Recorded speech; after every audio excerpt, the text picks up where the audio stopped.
राष्ट्रीय शैक्षिक महासंघ उत्तर प्रदेश जनपद मऊ के तत्वाधान में गुरु वंदन एवं शिक्षक सम्मान समारोह आज एक प्लाजा में संपन्न हुआ। सर्वप्रथम मुख्य अतिथि विभाग प्रचारक राष्ट्रीय स्वयंसेवक संघ बलिया विभाग श्री तुलसीराम जी एवं अन्य अतिथिगण द्वारा मां सरस्वती की पूजा एवं वंदना की गई। उच्च प्राथमिक विद्यालय दौलतपुर की बच्चियों द्वारा सरस्वती वंदना नृत्य एवं स्वागत गीत प्रस्तुत किया गया। अतिथियों के माल्यार्पण एवं सम्मान के बाद राष्ट्रीय शैक्षिक महासंघ मऊ के महामंत्री श्री अरविंद कुमार आर्य जी ने अतिथिगण का परिचय कराते हुए राष्ट्रीय शैक्षिक महासंघ के कार्यों एवं उद्देश्यों पर प्रकाश डाला। संयोजक स्वदेशी जागरण मंच के डॉक्टर सीपी राय जी ने अपने संबोधन में बताया कि देश के विद्यालयों में चरित्र का निर्माण होता है। शिक्षकों को सजग प्रहरी के रूप में चरित्र का निर्माण करना होगा। स्वदेशी जागरण मंच के क्षेत्र संयोजक श्री अजय जी ने कहा कि भारत का नव निर्माण हो रहा है, संस्कार और चरित्र का निर्माण हो रहा है। भारत जगत गुरु बनकर विश्व का नेतृत्व करेगा। मुख्य अतिथि राष्ट्रीय शैक्षिक महासंघ बलिया के विभाग प्रचारक श्री तुलसीराम जी ने शिक्षकों और गुरुजनों की महत्ता पर प्रकाश डालते हुए शिक्षकों को एक नए भारत के निर्माण में योगदान देने के लिए कहा। उक्त अवसर पर जनपद के उत्कृष्ट शिक्षकों को सम्मानित किया गया। अंत में राष्ट्रीय शैक्षिक महासंघ मऊ के जिलाध्यक्ष श्री रूपेश पांडे जी ने सभी का आभार व्यक्त किया। संचालन श्री राम सेवक जी ने किया। उक्त अवसर पर सैकड़ों शिक्षक उपस्थित रहे।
नमस्तमो मे सदा। हमारे सम्मानित अतिथिगण माता रानी के पावन चरणों में वंदना कर रहे हैं, पुष्प अर्पित करते हुए, दीप प्रज्वलित करते हुए महाराज के पावन चरणों में अपनी गीत माला के साथ वंदना करेंगे।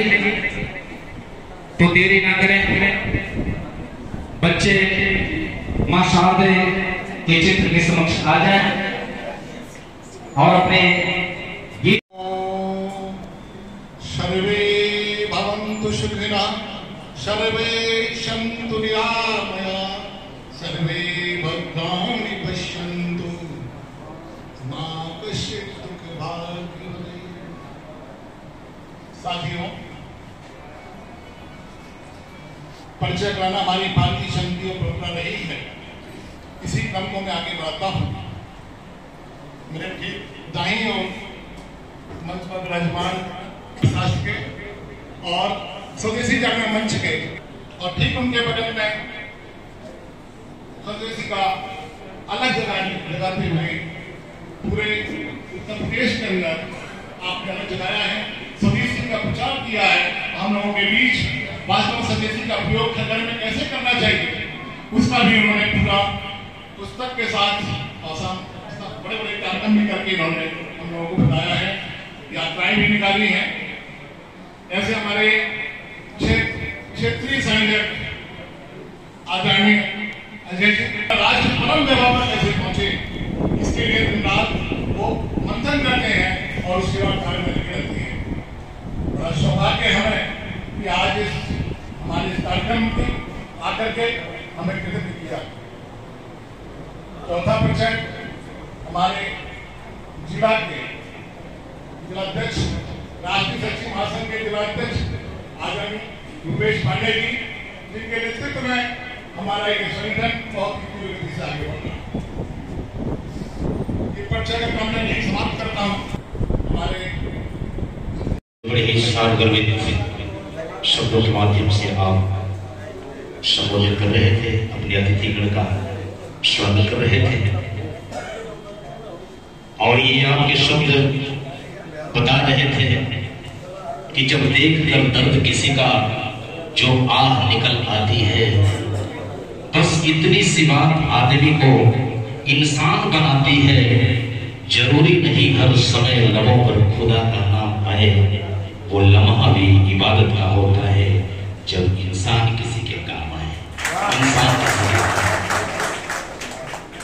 ये राष्ट्रीय शैक्षिक महासंघ के उद्बोधन है, संबोधन है और उनके शब्द है। इतना ये महान संघ और इसी के साथ साथ हमारे अतिथि के लिए समय नहीं है, बहुत कम समय है। घर पे चुके श्रद्धांजलि का भी कार्यक्रम है, लेकिन मैं बहुत हृदय से अपनी ओर से राष्ट्रीय शैक्षिक महासंघ की ओर से आपका अभिनंदन वंदन करूंगा। शिक्षक सम्मान, गुरु से शिक्षक बनने के बीच की प्रक्रिया बड़ी लंबी रही है। आज जिनको हम गुरु कहते हैं, वास्तव में गुरु का सम्मान उनको मिलता नहीं, वो शिक्षक है। थोड़ा सा हम लोग पौराणिक कथाओं में जाएं, ध्यान आएगा जब अपनी विचारधारा की सरकार बने कि विश्व गुरु बनाने जा रहे हैं, विश्व गुरु बनाने का नारा दे करके हम लोग आए थे। लेकिन निराशा हुई, जो चीजें कांग्रेस बसपा की सरकारों में चलती रही उसमें कोई परिवर्तन नहीं हुआ, शिक्षकों के ऊपर और दबाव बढ़ता है। मेरा मानना ही है, मैं आज 20 साल अगर होते तो उनके सामने कहता कि शिक्षकों को शिक्षा से जुड़ा काम दीजिए, छात्रों से जुड़ा काम दीजिए, छात्रों को घर से बुलवाने के लिए कहिए, उनसे कपड़ा पकड़ाइए, उनको मिड डे मील जुड़ी हुई चीजें हैं शिक्षक से करवाइए, शिक्षक कभी भगेगा नहीं। लेकिन शिक्षक उसमें लेखपाल साहब भी हमारे अधिकारी हो जाते हैं। ये चीज शिक्षक के सम्मान के लिए शिक्षक चाहता क्या है? शिक्षक को पैसे का धोखा नहीं है, शिक्षक को ध्यान नहीं चाहिए, शिक्षक को समाज से क्या चाहिए? सिर्फ सम्मान चाहिए। और ये सम्मान मैं अपने प्राइमरी के समय की बात बता दूं, गुरुजी हुआ करते थे उस समय तक हमको पता चला कि उनकी जाति क्या थी। वो शर्मा जी थे, लोहार जाति थे। लेकिन हमारे गांव में जब गुरुजी शब्द, सब लोग उनको गुरुजी कहते भी थे, और गुरुजी जब अपने विद्यालय से बाजार की तरफ निकलते थे पूरा गांव उसी बीच में था, और किसी भी बाबू साहब, राय साहब या पंडित जी की हैसियत नहीं होती थी कि अपने चारपाई पर या चौकी पर बैठे रहे, सब लोग हाथ जोड़ के खड़े हो गए। व्यवहार गुरुजी का भी था। आज जो मिड डे मील हम लोग सरकार चला रही है, वो बहुत पहले गांव के जो गरीब लड़के थे जिनके यहाँ भोजन की कमी थी, वो गुरुजी के पास ही रह करके उनका खाना बनाते थे, उनकी धोती कचाड़ते थे, उन्हीं के साथ रहते थे। गुरुजी की शादी वादी नहीं हुई, तो सम्मान था। लेकिन अब काफी चीजें हम देख रहे हैं कि बदल गई हैं, और शिक्षक होना बड़ा चुनौतीपूर्ण हो गया है, क्योंकि शिक्षा देने से, अध्ययन अध्यापन से ज्यादा उनके ऊपर अन्य प्रशासनिक दायित्व दे दिए जा रहे हैं, और ये स्विच बना दिया गया है। अध्ययन अध्यापन को भी बिजली का स्विच चालू कर दिया तो पढ़ लिया, बंद कर दिया तो पढ़ना बंद कर दिया। इस बात पर थोड़ा सा हमारे संगठन को भी आगे बढ़ना पड़ेगा, बातचीत करनी पड़ेगी। बातचीत इसका रास्ता है। निधि तरई न कोई, जो बिरंजी शंकर समोई। ये गोस्वामी जी कहते हैं कि गुरु के बिना कोई भवसागर नहीं कर सकता, चाहे वो ब्रह्मा जी हो और शंकर जी के समान ही क्यों न हो, पर गुरु के बिना भवसागर पार नहीं होता है। गोस्वामी जी कई चिंतन है, कहते हैं कि सदगुरु का अर्थ शिक्षक या आचार्य नहीं है। सदगुरु का अर्थ शिक्षक या आचार्य नहीं है। शिक्षक अथवा आचार्य हमें थोड़ा बहुत ऐहिक ज्ञान देते हैं, लेकिन सदगुरु को हमें निज स्वरूप का ज्ञान दे देते हैं। श्रीमती निशा मौर्य जी कंपोजिट विद्यालय में आप महोदय आदरणीय निशा मौर्य जी के साथ साथ प्रतिभा वर्मा जी, सुश्री प्रतिभा वर्मा जी, हम संजय कुमार जी, एक बार जोरदार तालियां। और गोपालगंज शिक्षा क्षेत्र से ही श्रीमती आशा पांडे जी, आशा पांडे जी कंपोजिट विद्यालय 11वीं भरोली जो मेरे गांव। विनीता पांडे जी आप आ जाए। ये आस्था पांडे प्राथमिक विद्यालय मालरी देहात जो नवाचार आधारित शिक्षण और गतिविधियां ऐसी करती हैं जिसकी वजह से नामांकन वहाँ काफी है। और विनीता पांडे जी समय अब बरहा ब्लॉक से मैं आमंत्रित कर रहा हूँ, सादर आमंत्रित कर रहा हूँ शरद कौशल जी कंपोजिट विद्यालय बड़ुआ गुड़गांव जो नामांकन के क्षेत्र में नवाचार शिक्षण विधियों का हमेशा प्रयोग करते रहते हैं। श्रीमान ये हमारे सभी उत्कृष्ट के साथ श्रीमती अनीता यादव जी कंपोजिट विद्यालय हरदासपुर।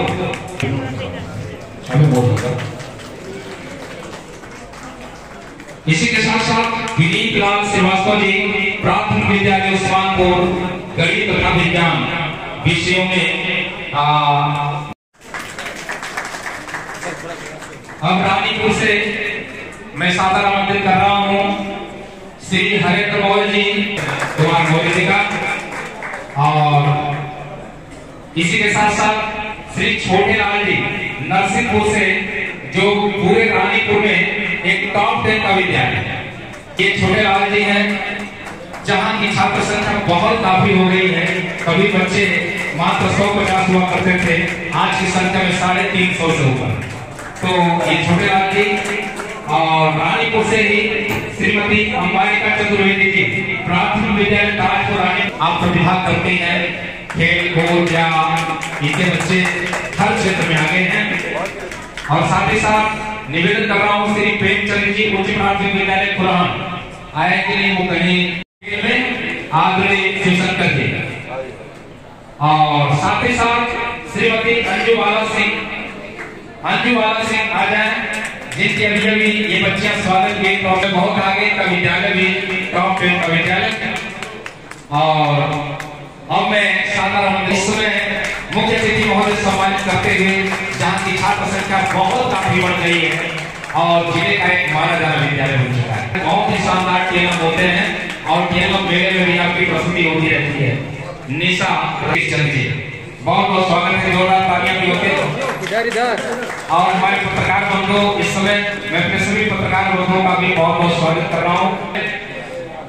परीक्षा में हमेशा आते रहते हैं और खेल कूद में भी शिक्षण गतिविधियां भी आप हमेशा करते रहते हैं। मैं बहुत बहुत स्वागत कर रहा हूँ।